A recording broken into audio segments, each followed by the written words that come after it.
علی رضی اللہ تعالیٰ عنہ ممبر رسول کے اوپر بیٹھے ہوئے ہیں، امیر المومنین ہیں اس وقت، پوچھتے ہیں کہ کون ہے تمہاری نظر میں سب سے زیادہ شجاع اور بہادر اصحاب الرسول میں سے؟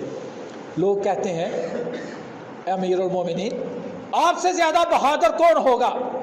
آپ ہی سب سے زیادہ بہادر ہیں۔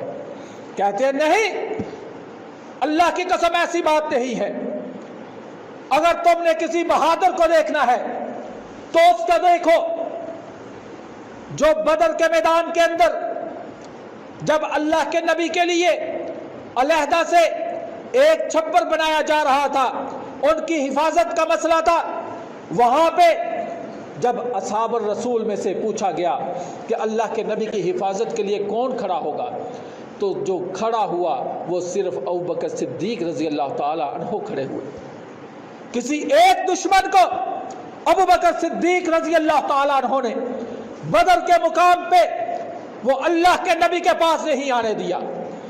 اگر بہادر کو دیکھنا ہے تو حنین کے اندر جب صحابہ بھاگ رہے تھے تو وہاں پہ اگر اللہ کے نبی کے ساتھ جو 12 صحابہ کھڑے تھے ان میں دیکھ لو ابوبکرصدیق رضی اللہ تعالیٰ عنہ مستقل مزاجی سے کھڑے تھے، استقامت سے کھڑے تھے۔ کہا وہ بہادر تھے، اور یہ بہادری کی مثال لوگوں نے اس وقت بھی دیکھی جب اللہ کے نبی صلی اللہ علیہ وسلم اس دنیا سے تشریف لے گئے۔ صحابہ کا حال یہ تھا، عمر رضی اللہ تعالیٰ عنہ تلوار نکالے کھڑے تھے، جس نے کہا محمد صلی اللہ علیہ وسلم فوت ہو گئے ہیں، میں اس کا سر قلم کروں گا۔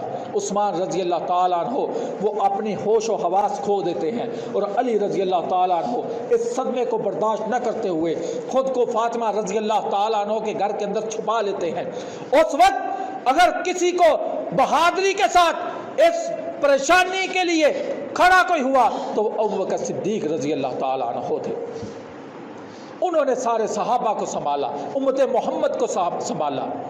علی رضی اللہ تعالیٰ عنہ نے اتنے مناقب بیان کیے، اتنے مناقب بیان کیے ابوبکرصدیق رضی اللہ تعالیٰ عنہ کے کہ رونا شروع ہو گئے، روتے روتے داڑھی گیلی ہو گئی، اور سامعین جو سننے والے تھے وہ بھی سارے رو دیے، سب کو رلایا، خود بھی روئے۔ ابوبکرصدیق رضی اللہ تعالیٰ عنہ کا مقام اور مرتبہ بیان کرتے ہیں۔ اور کبھی یہ بھی سن لو، کبھی یہ بھی پڑھ لو، کبھی علی رضی اللہ تعالیٰ عنہ کی سیرت بھی اٹھا کے دیکھ لو۔